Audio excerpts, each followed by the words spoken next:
Right දැන් මේකේදී ඉතින් කියලා තියෙන විදිහට මේ හැම ප්‍රතිරෝධයක්ම සමාන වෙන්න පුළුවන් නොවෙන්න පුළුවන් කියලා කියලා තියෙනවා. රයිට්. අපි දැන් දාන්න මෙතනින් එන කරන්ට් එක ගත්තට පස්සේ මේ කට්ටියකම යන්නේ එකම කරන්ට් එක. ඒ එන කරන්ට් එකම කැඩිලා යන ඔන්න. ඒතර මේ කට්ටිය සමාන්තරගතයි මේ කට්ටිය ඇවිල්ලා ශ්‍රේණිගතයි. පළවෙනි වාක්‍යය සමාන්තරගත ප්‍රතිරෝධ කට්ටලයක එක් ප්‍රතිරෝධයක හරහා ගන්න ධාරාව එකම වේ. මේ සමාන්තර කරන කට්ටිය එකම ධාරාවලු යන්නේ. එහෙම වෙන්න බෑනේ. එහෙම වෙන්න නම් R සමාන වෙන්න ඕනේ. ඉතින් මේ කියලා නෑනේ R සමාන වෙනවා කියලා. R සමාන වෙන්න පුළුවන් නොවෙන්නත් පුළුවන්. ඉතින් සමාන්තරගත කට්ටියක R සමාන නම් තමයි එකම I එක යන්නේ. ඒ V එක එකයිනේ හැමෝගෙම විභාන්තර එකයිනේ. R එක වුණොත් විතරයි එකම I යන්නේ. R එකමයි කියලා නෑනේ. හින්දා වැරදි. ඊට පස්සේ ශ්‍රේණිගත ප්‍රතිරෝධ කට්ටලයක එක් ප්‍රතිරෝධයට වෝල්ටේජ් බැස්ම සමාන. ඒ කියන්නේ එකම I එක යන එක හරි. එකම I එක ගියා වුණාට ප්‍රතිරෝධයට අනුපාත තමයි මේ විභාන්තර කැඩෙන්නේ. එහෙනම් විභාන්තර සමාන වෙන්න නම් R සමාන වෙන්න ඕනේ. එහෙම කියලා නෑනේ. සමාන වෙන්න පුළුවන් නොවෙන්නත් පුළුවන්. එහෙනම් මේක වැරදි. ශ්‍රේණිගත ප්‍රතිරෝධ කට්ටලයක ඕනෑම තනි ප්‍රතිරෝධයක්. ඒ කියන්නේ මෙන්න මෙයාගේ තියෙන ඕනෑම තනි ප්‍රතිරෝධයක් ඕනෑම එකක්. රයිට්.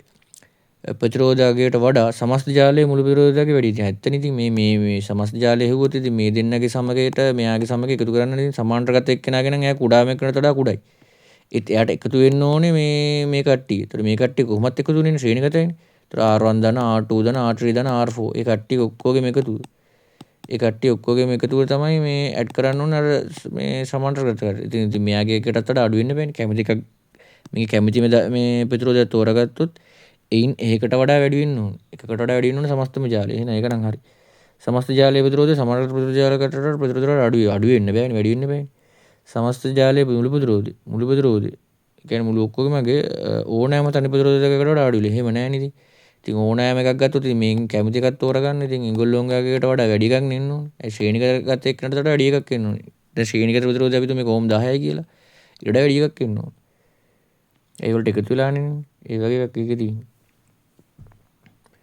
හරි දැන් මේ ගාන දැන් 33 30 පවතින ජලයක් තියෙනවා රයිට් 30 පවතින ජලය. එතකොට ඒකේ එයා 30 ඉඳලා එන්නේ එහෙම. එතකොට එයා 30 ඉඳලා ගත්තොත් එහෙම ඔන්න ඔහොම එන්න ඕනේ. එයාගේ ඩ්‍රොපින් එක එක්කෙනෙක් ඉන්නේ -10 මේ. -10 අයිස් තියෙන්නේ. එතකොට බිඳුවේ තමයි අවස්ථාවේ පරාසය වෙන්නේ. එතකොට කට්ටියගේ ස්කන්ධාරාමය දීලා තියෙන හින්දා රයිට් මෙයා ඉතින් මෙතනට එන්න පුළුවන්. මෙයා මෙතනට ඇවිල්ලා මෙතන නවතින්නත් පුළුවන්. නැත්තම් මේක මෙහෙට ඇවිල්ලා එමත් මෙහෙ යන්නත් පුළුවන්. ඉතින් ඒක කොහේ හරි තැනක බැලන්ස් වෙන්න පුළුවන්.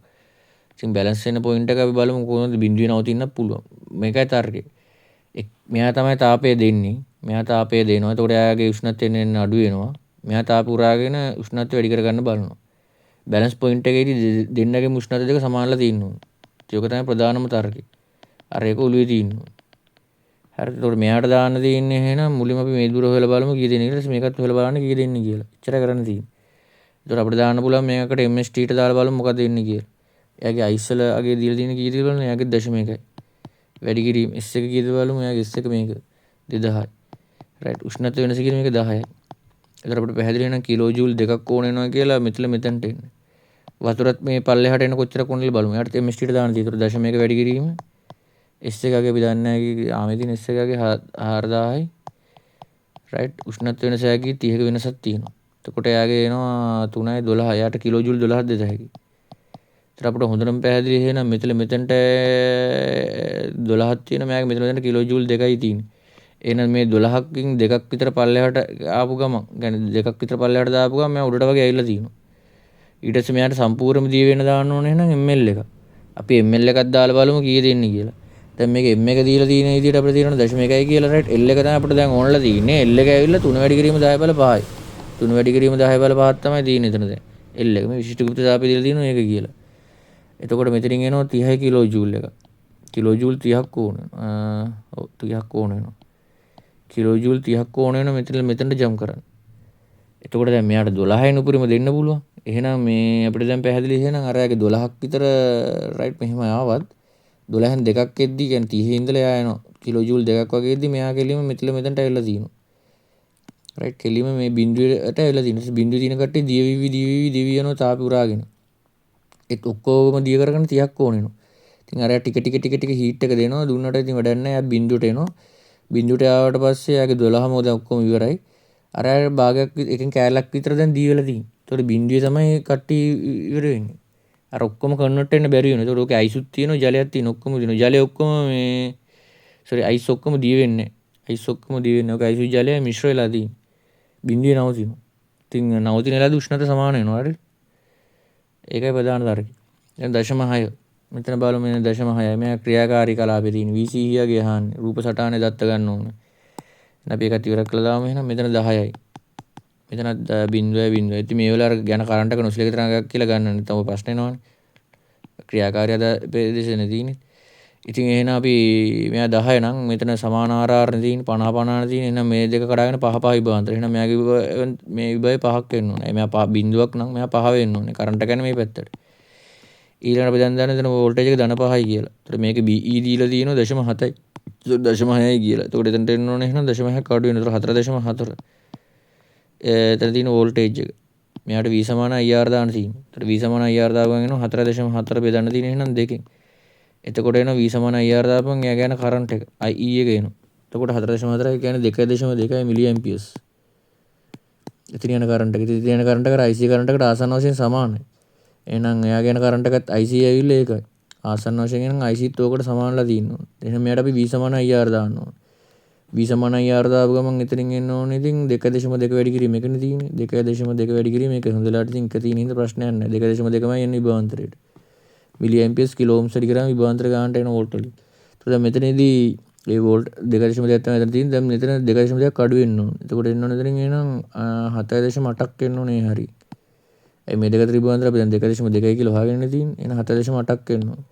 දැන් අපිට C ගේ වෝල්ටේජ් එක දන්නවා 7.8යි කියලා. E ගේ වෝල්ටේජ් එක දන්නවා 7.4යි කියලා. ඉතින් අපිට ඕනේ VCE නේ. ඉතින් මේ දෙක අතර වෙනස ගන්නවා. මේ දෙක අතර වෙනස ගත්තාම මෙතන 0.4යි 0.4 සීන් එකක් තියෙනවා. ඊට පස්සේ 3 එකකුත් එන්න 3.4ක් එන්න ඕනේ. මේක උත්තරේ. රයිට්. දැන් ඊළඟ එක ගෝල දෙකක් තියෙනවා. ඝන ගෝල දෙකක් සරසම පුෂ්ටික ගුණ කියලා ගන්න නම් K එක වෙන්න ඕනේ. එකම ද්‍රව්‍යයෙන් හදලා තියෙන ඝනත් එකයි කියන එක. ඒ ගෝලයේ විස්කම්භය B ගෝලයේ විස්කම්භයෙන් හරි වැඩක් කියලා කියන්නේ. ඒ කියන්නේ A ගෝලයේ විස්කම්භය B ගෝලයේ විස්කම්භයෙන් හරි වැඩක් කියලා කියන්නේ. රයිට්. ඒ කියන්නේ B එක ලොකුයි A එක පොඩි කියලා කියන්නේ. ඒ කියන්නේ මෙයාගේ අර R නම් මෙයා 2R කියලා ගන්නත් පුළුවන් කැමති විදිය. රයිට්. A ගෝලයේ අඩුයි B ගෝලයේ වැඩියි කියන්නේ. රයිට්. ඒව එකම උෂ්ණත්වයට රත් කරලා තියෙනවා. දෙන්නගේ T දෙකත් එකයි කියලා කියන්නේ. එක සමාන පරිසර තත්ත්වයක් කියලා කියන්නේ එකම පරිසරය තමයි දීලා තියෙන්නේ. ඒ කියන්නේ T නෝට් එක එකයි දෙන්නගේම. සිසිලීමට ඉඩ හරින ලැබිදී A හා B ආරම්භක සිසිලන ශීඝ්‍රතාව. මේක නිව්ටන්ගේ සිසිල් නියමයට සම්බන්ධ කරගෙන ගේමක් ගහන්න ඕනේ. රයිට්. ඒ කියන්නේ අපි දැන් දන්නවා මෙහෙම බොඩි එකක් තියෙනවා නම් ඒ බොඩි එකෙන් හීට් එක මෙහෙම යනකොට ඒක උෂ්ණත්වය අඩු වෙන්න බලනවා. ඒතර අපි දැන් දන්නවා එහෙනම් ඩෙල්ටා Q සමාන වෙන කාටද එහෙනම් MC ඩෙල්ටා T. ඊට කුඩා ප්‍රමාණයකින් තාපය එළියට ගියා කියලා දන්නවා රයිට්. ඒතර උෂ්ණත්වය චුට්ටක් අඩු වෙනවා කියලා දන්නවා. ඕනෝගලිය ඇත්ත. ඒක දෙපැත්තම ඩෙල්ටා T එකෙන් බෙදලා දාමු. ඒතර මෙයා ගැන තමයි අහලා තියෙන්නේ. මේ සිසිල්න ශීඝ්‍රතාව පිළිවෙලින්. මේ සිසිල්න ශීඝ්‍රතාවය තමයි අහලා තියෙන්නේ. ඒතර මෙයා වලියත් එක්ක තාප එළියට යෑම රේට් එක ලියත් අපිට KA තීටා ඍණ තීටා නෝට් කියලා. KA තීටා ඍණ තීටා නෝට්. රයිට් සමානයි MC R. මේක මම R කියලාම ලියන්නම්කෝ. රයිට් MC තීටා හරි MS තීටා හරි දාගන්න තියෙන්නේ. ඒත් අපි දැන් දන්නවා ස්කන්ධය ගැන අදහසක් ගන්නවා. අපි ජෙනරල් ෆෝමියුලා එකක් හදාගෙන නැත වෙලා යනවා. ඒතර මේක ලියත් ඇයිගේ 4/5 R ඝනය බෙදීම 3 කියලා. රෝගෙන් වැඩි කරා. මේ තියෙන පරිමාවයි දැන් මේ සම්පූර්ණ මේකයි ස්කන්ධය. හරිද? ඔය තියෙන M එක. ඊට පස්සේ C R එක නම ඒ ටාගට් එක. එහා පැත්තේ ඉන්නවා K ලිව්වා. A ට එන්න ඕනේ 4/5 R වර්ගේ. තීටා ඍණ තීටා නෝට්. මේ ගානේ තේරුම් ගන්න ඕනේ දේ තමයි මෙන්න මේක. හරිද? ඔක්කොම වෙනස් වෙන්නේ නැහැ. ඇයි මේක එකම රෝ තියෙන්නේ? ඇයි දෙන්න එකම මැටීරියල් එකෙන් හදලා තියෙන්නේ? එහෙනම් රෝ එක වෙනස් වෙන්නේ නැහැ. C එක වෙනස් වෙන්නේ නැත්නම් එකම මැටීරියල් එකකින්ද. 4/5 කොහොමද කැපිලා යනවද? අඩකුත් නැහැ. එකම පුෂ්ටික ස්වභාවයක් තියෙනවා කියලා කිව්වා Kත් එකයි. K වෙනස් වෙන්නේ නැහැ. එකම උෂ්ණත්වයට රත් කරලා තියෙන දෙන්න මේ TT දෙන්න මේක. එකම උෂ්ණත්වයට රත් කරලා එකම පරිසර තත්ත්වයේ තියෙන්නේ.